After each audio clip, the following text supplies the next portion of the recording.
며칠 전에 감기약을 사러 이렇게 약국에 들린 적이 있습니다. 증상을 설명하고 이렇게 약을 받아왔는데 약국에 들려서 이렇게 감기약을 살 때 증상은 비슷한데 약국마다 이 주는 약이 다 다른 거예요. 모양도 다르고 제조사도 다르고 가격도 다 다르고 그런데 이 다 다른 약을 이 약사의 말 한마디를 듣고 왜 이런 약을 주냐고 이렇게 물어보지 않고 받아옵니다. 약사가 어떤 말을 하면서 줄까요? 바로 이게 효과가 제일 좋다라는 거예요. 건강을 신경 쓰는 사람들에게는 이 건강이 최고다라고 하면 그것이 비주얼이 어떻든 맛이 어떻든 신경 쓰지 않습니다. 왜냐하면 그저 몸에 좋다라는 그 단 한 가지 이유 때문에 그렇다라는 것이죠. 인간에게는 누구도 자유로울 수 없는 이 죄의 문제를 가지고 있습니다. 이 죄로 인해서 많은 어려움들이 찾아오고 그리고 결국에는 이 사망에 이르게 되는데요. 인생을 살면서 찾아오는 수많은 문제들을 이 방법 저 방법으로 이렇게 해결을 하는 것처럼 보여지지만 그러나 이 죄로 인해서 찾아오는 근본적인 근원적인 문제는 해결하지 못하는 것을 보게 됩니다. 우리가 알고 있듯이 구약에도 이 제사함을 받기 위해서 여러 가지 제사를 하나님 앞에 희생 제사를 드렸는데 이 구약에 드렸던 희생 제사마저도 온전하고 완전하지 영원하지는 못했다라는 것입니다. 그런 의미에서 오늘 본문 말씀은 이 죄의 문제를 근원적으로 해결해 주는 가장 효과적인 그러한 방법을 소개하고 있습니다. 바로 예수 그리스도의 보혈입니다. 예수 그리스도의 보혈이 얼마나 대단한 능력이 있는지를 오늘 말씀하는데요. 구약에는 이 죄를 용서받기 위해서 계속해서 희생 제사를 드렸습니다. 그럼에도 불구하고 제사를 드리고 난 후에도 인간은 계속 이 죄를 짓기 때문에 이 수시로 짓는 이 죄를 모두 단번에 깨끗하게 용서받는 그러한 날이 있었는데요. 바로 대속죄일입니다. 하나님께서는 1년에 단 하루, 단 한 번 이 대속죄일이라는 날을 정해주시고 이 날을 통해서 온 이스라엘 백성들이 1년 동안 지은 죄를 모두 용서해 주시는 이스라엘 백성들을 모두 정결케 하는 그러한 날을 정해주셨습니다. 이스라엘에게는 이 종교력으로 일곱째 되는 날이 1월이 1일이 새해가 시작되는데요. 이 일곱째 되는 날 이 10일이 되면 이 새해의 시작과 함께 이 대속죄일로 이렇게 지키게 됩니다. 이 날은 지난 한 해 동안 이 지은 모든 죄를 하나님 앞에 용서받는 그러한 날인데요. 그래서 이 대속죄일이 되면 온 백성들이 이 지난 1년 동안 지은 모든 죄를 용서받기 위해서 성막으로 다 모이게 됩니다. 하나님 앞에 모든 죄를 용서받는 그러한 날이니까 얼마나 소중한 날입니까? 그리고 용서를 받게 되면 완전 축제지 않겠습니까? 그래서 이 대속죄일을 안식일 중에 안식일이다라고 이렇게 구약에서는 불렀는데요. 이때 이 대속죄일의 제사는 누가 드렸느냐? 바로 대제사장이 이 제사를 드렸습니다. 대제사장은 온 이스라엘 백성들의 1년 동안 지은 죄를 모두 가지고 단 하루 성막 가운데서도 가장 거룩한 하나님의 임재가 있는 지성소에 들어갈 수가 있었는데요. 정확하게는 이 단 하루 이 제사를 드리기 위해서 제사장은 이 지성소에 3번을 들어갔다 나갔다를 반복하게 됩니다. 언약궤 위에 하나님께서 임하시기에 이 거룩하신 하나님을 죄인인 이 대제사장이 바로 보게 되면 죽게 되죠. 그래서 번제단에서 숯을 가져다가 향로에다가 숯을 붙여서 이제 지성소에 들어가는 휘장을 열고 옆걸음으로 해서 이렇게 들어갑니다. 그리고 나서 향로에 있는 그 연기로 이 지성소 안을 가득하게 채우게 되죠.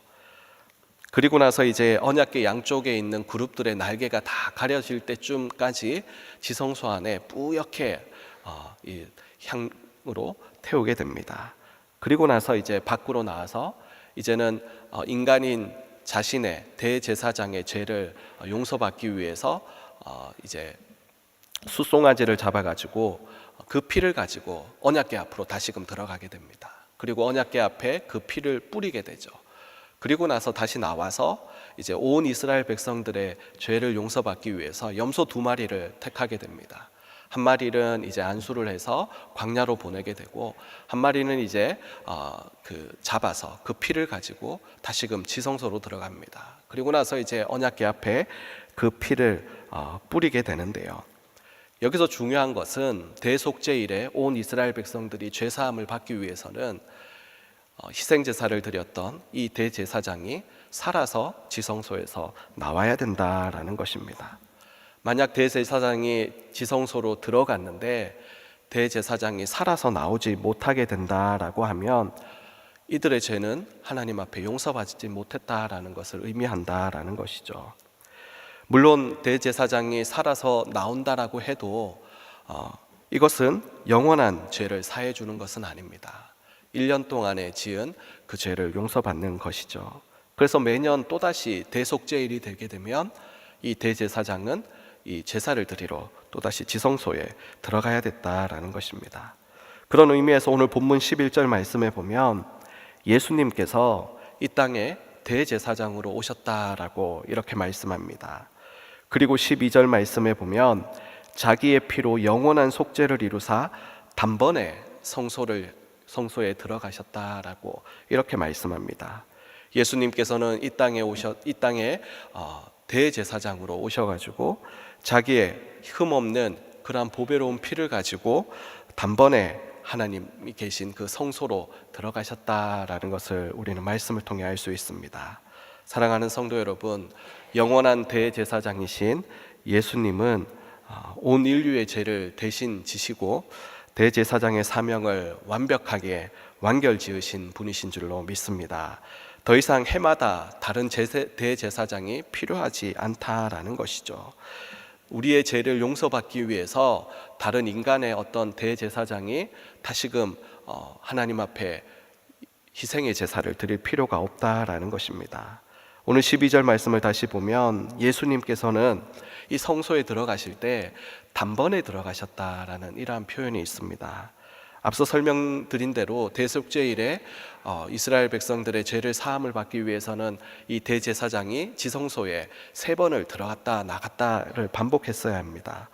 처음에는 자신이 죄인이기 때문에 죄인의 모습으로는 바로 들어갈 수 없기 때문에 이 향로에다가 향을 붙여서 이제 지성소 안을 연기로 가득 채워서 하나님과 자신을 이렇게 가리게 되는 것이죠. 그리고 나서는 자신의 죄를 용서받기 위해서 다시금 숫송아지를 잡아서 그 피를 가지고 들어가게 됩니다. 그리고 나서 다시 나와서 이제 염소를 잡아서 그 피를 가지고 나아가게 되는 것이죠. 그러나 대제사장으로 오신 예수님은 어떻습니까? 온 인류의 죄를 용서하시기 위해 하나님께로 나아가실 때 하나님과 자신을 가릴 필요가 없었습니다. 왜냐하면 그분이 하나님이시기 때문에 그렇죠. 그리고 자신의 죄를 먼저 용서받으실 필요도 없습니다. 왜냐하면 죄가 없으신 분이시기 때문에 그렇습니다. 그래서 단번에 성소에 들어가셨다라는 것이죠. 그리고 오늘 본문 14절 말씀에 보면 인간 대제사장처럼 어떤 동물의 희생의 피를 가지고 들어간 것이 아니라 염소의 피가 아닌 자기 자신의 피를 가지고 하나님께로 나아가셨습니다. 이것이 우리가 알고 있는 십자가의 사건이죠. 그리고 앞서 설명드린 인간 대제사장이 이 대속죄일에 1년 동안 저지른 이스라엘 백성들의 모든 죄를 용서받기 위해서는 하나님께서 우리의 모든 죄를 용서해 주셨다라는 것을 증명하기 위해서는 대제사장이 지성소에서 살아서 나와야 했습니다. 마찬가지로 예수님께서도 십자가에서 온 인류의 죄를 대신 지시고 피 흘려 죽으심으로 하나님께 나아가시고, 그리고 예수 그리스도를 통하여서 우리가 하나님 앞에서 죄 용서함을 받았다라는 그 증거를 보여주시기 위해서 부활하셨다라는 것이죠. 그러므로 대제사장이신 이 예수님의 십자가와 부활로 죄사함에 대한 율법을 완전히 이루어 주셨다라는 것입니다. 이제는 누구든지 인간 대제사장이 아닌 예수 그리스도의 피로 죄 용서함을 받을 수 있게 된 줄로 믿습니다. 이것이 오늘 15절에서 말씀하시는 새 언약이다라는 것이죠. 그리고 오늘 13절 말씀에 보면 이 새 언약으로 흘리신 예수 그리스도의 그 보혈이 얼마나 값지고 귀중한 것인지에 대해서 말씀하는데요. 13절에 보면 염소와 항소의 피와 및 암소의 죄를 부정한 자에게 뿌려 그 육체를 정결하게 하여 거룩했다라고 말씀합니다. 대제사장을 통하여서 드렸던 이 희생의 제사를 통하여서 인간이 정결함을 받았다라고 하면 14절에 하물며 어찌 그것들과 비교조차도 할 수 없는 거룩하시고 완전하신 예수 그리스도의 피라면 우리의 죄의 문제뿐만 아니라 우리를 새로운 피조물로 변화시키기에 충분하고 완벽하지 않겠냐라는 그러한 말씀이신 것이죠. 사랑하는 성도 여러분, 예수 그리스도의 보혈에 능력이 있는 줄로 믿습니다. 세상의 종교나 교육과 철학이나 지식과 문화가 세상을 변화시키는 것이 아닙니다. 오직 예수 그리스도의 보혈은 모든 것을 새롭게 변화시켜 주시는 줄로 믿습니다. 이 능력의 예수 그리스도의 보혈이 저와 여러분 가운데 끊임없이 흘러가기를 주님의 이름으로 축원합니다. 그리고 오늘 본문 16절, 17절 말씀에 보면 유언에 대한 그런 말씀이 나옵니다. 유언은 유언한 자가 죽어야 효력이 있다라고 16절에서 이렇게 말씀하는데요.